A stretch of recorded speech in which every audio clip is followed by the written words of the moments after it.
Hello and welcome to the Philippines. What would I do different if I had a second chance? And I'm talking about once I got to the Philippines. Second chance to many of you means getting up and moving, maybe moving to Southeast Asia, a different part of your country, different part of the continent that you're on.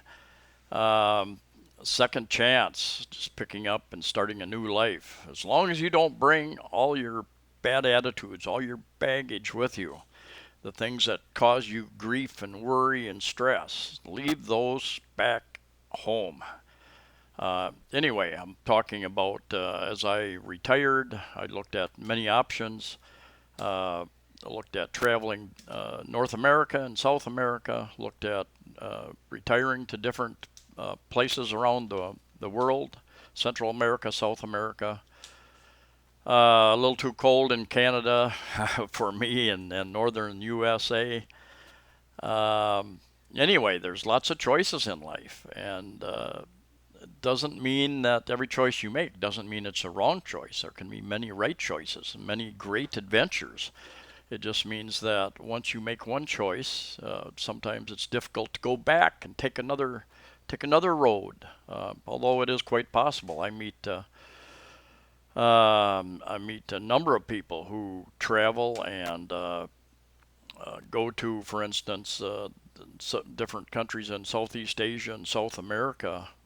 Every 2, 3, 4, 6 months or so, they hit up another country. My plan was to come to the Philippines, Cebu City in particular, and to use it as a bit of a base to travel. And I had hoped to travel much of the Philippines over time, really kind of wing it. I didn't have a set itinerary, uh, but I wanted to travel, and I had watched many videos. I had bought a number of books about the Philippines and Southeast Asia. But until you have feet on the ground, you're not experiencing that. You get some preconceived ideas, and each of us will have a different experience, even going to the same places, different attitudes. Some will like an area, some will not. I know one guy, he said, once you've seen one Philippine town, you've seen them all. Uh, I disagree with that. Every place, every province, every city, every mountain, every beach is a new experience, in my opinion, and just has a lot to do with one's attitude. If it bores you, then pick a different choice, different place, different lifestyle. I am one of the people who did not have girls, a companion, a girlfriend, a wife, as one of my top priorities in coming here. I am open to that idea. I enjoy the companionship, but it was not my main focus. And I've known a couple of girls. In fact, I became too comfortable too quick, and that slowed down my plans to travel substantially because well, when you're in some sort of relationship, then travel becomes a little more complicated. You've got, especially if the other person isn't keen on doing the types of things that you want to do. If you want to swim and scuba and snorkel, and they don't swim, uh, then that's going to change your plans probably. If you like to hike and travel, they don't like to. The second girl I met did not like to travel at all, which was amazing. She made sure she didn't have much time to travel. She thought it cost too much, and it tired her out. She was an interesting girl. Other than that, but that created a problem. And anytime you get into different relationships, it complicates one's life. So set some goals and some guidelines for yourself as you travel, especially as you retire, as you're an expat. My experience, and I know the experience of many of the people that I know, is that Filipinos tend to get quite serious very quickly, which it creates an issue because it becomes more difficult to break something like that off. The longer you know somebody, the more they think that you're engaged or very serious relationship. So that can certainly affect your plans. I have met a number of expats and tourists here over the last. I've had 3 trips in 5 years in the Philippines. And my advice is always, if you want to travel, travel early because you will get comfortable. I hear this from many people.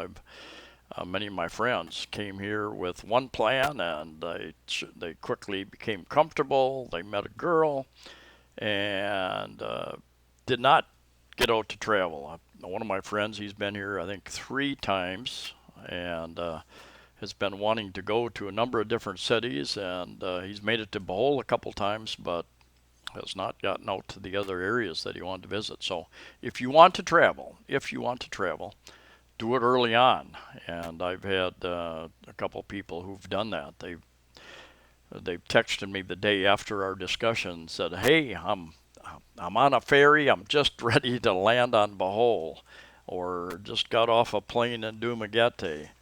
And they visit a number of places. They might have 2 weeks here or a month here, or be longer term. Anyway, it's very easy to get very, very comfortable very, very quickly. Now, as far as travel, you have many options. Of course, you have many airports here. You can travel domestically or within Southeast Asia pretty cheaply. You have, if you have a license, you know how to drive a motorbike, you can rent motorbikes fairly cheap, 300, 400, 500 pesos a day. 400 pesos, $8 a day. Don't recommend it if you haven't ridden a bike for a long time. At least rent one, take a lesson, have somebody help you get accustomed to it. Here we rented a bunch of us. We had the driver and 2 passengers on each bike. This was in Malapascua, and once you get out of the main cities, they don't enforce like helmet laws, those types of things. Even though it would be a good idea to wear a helmet. And I think it cost us 450 each to rent these. We got a tour guide basically. These guys are taking us around the different sites. Malapascua Island is big. It's a little island on the north end of Cebu, and a lot of diving goes on. It's known for its diving. Many dive shops. I think over 20 dive shops up there.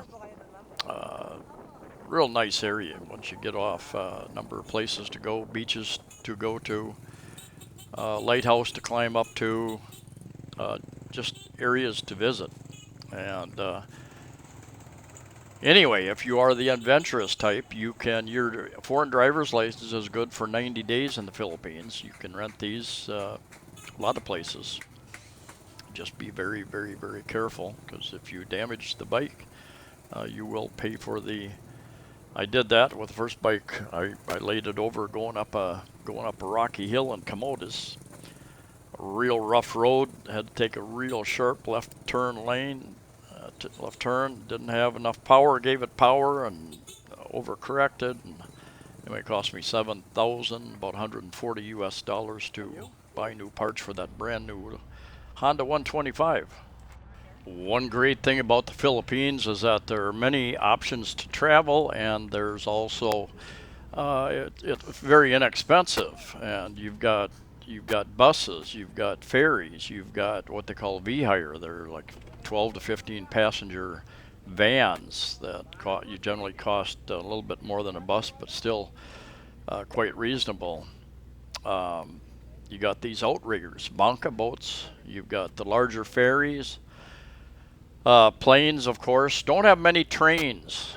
Very little. There's some trains, metro trains up in the Manila area. There's plans for additional train tracks for freight and passengers, but most of those are a few years off.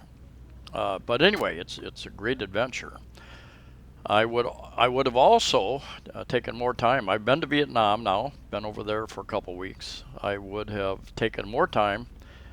Maybe stayed here for 6 months, 7, 8 months, and then taking a trip overseas. I still have not been to Thailand, have not been to Cambodia, two great places to visit. Laos would be a interesting trip. In many areas where you don't have a true pier type setup, as you go into the lower tides, the larger outrigger boat, the banca boat, cannot get close to shore, so they park offshore there. And you take a smaller boat like this, little little boat, and a bunch of people pile in there, take you out to the other boat, the banca or outrigger, usually called, I think, or pump boat. Pump boat, I think, is the most commonly used term. And load up your gear, and if the waves are high, it can be quite an adventure, going from one boat to the next as they're bouncing around in the waves, of course. Now, another thing I would change, I spent too much money right away the first few months I was here. This is a larger ferry. Some ferries have seating. They have the general class. They have a tourist class, an executive class. Depends on the ferry, depends on the company, and every boat is a little bit different. But once I found a place to stay, took a couple of weeks to find a place. I signed a 6-month lease. I wanted to get comfortable, and in a way, foolish, it kept me from traveling. One of those things. As much as early, and I went and bought myself a full good set of cookware, reasonably good. I bought myself a couple appliances so I would be comfortable, and I think I spent close to $2,500 the first month and over $2,000 the second month, US dollars. But I should have gone into it slower, I think. I had the money, but by loading up on stuff, as you could imagine, it put a bit of it slowed down the possibility that I was going to start taking trips, traveling with a backpack and a suitcase. Anyway, this is a ro-ro ferry, a roll-on, roll-off ferry. It's got a ramp.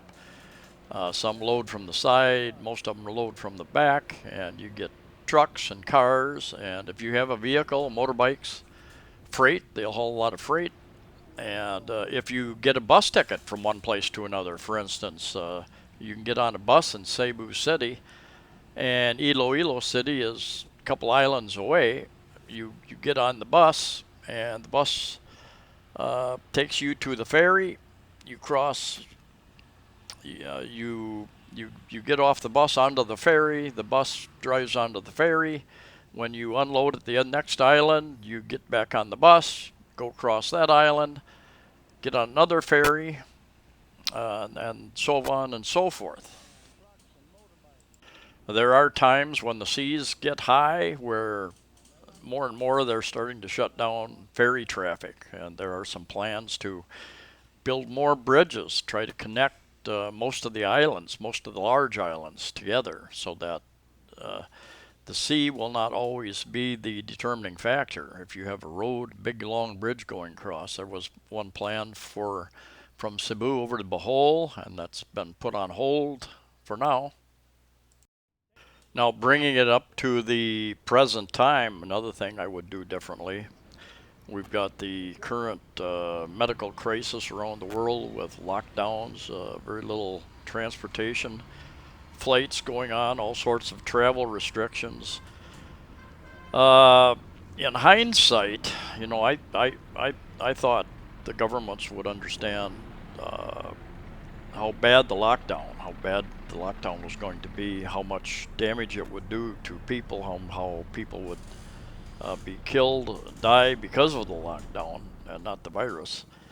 And I was wrong. Here, 7 months later, a lot of things are still locked down. Transportation is pretty much shut down worldwide. And I would have gotten out of the Philippines a few months ago. I would have probably went to Thailand or Vietnam. They've got more freedom there, it seems, more places, things you can do. I had planned to make a trip to the USA to take care of some business in April or May this year, and that went on hold real quickly. I do know a few expats who have made their way back to Canada, back to Europe, back to the USA in the last month or so. The big question is, and most of them want to come back to the Philippines, is nobody knows at this point in time when the tourist visas are going to open back up again, here or anywhere. So once you leave, you're kind of you're taking that risk. Are you going to be able to get back in this country or another country? Now, from the U.S., I think you can fly into Mexico. There are some options.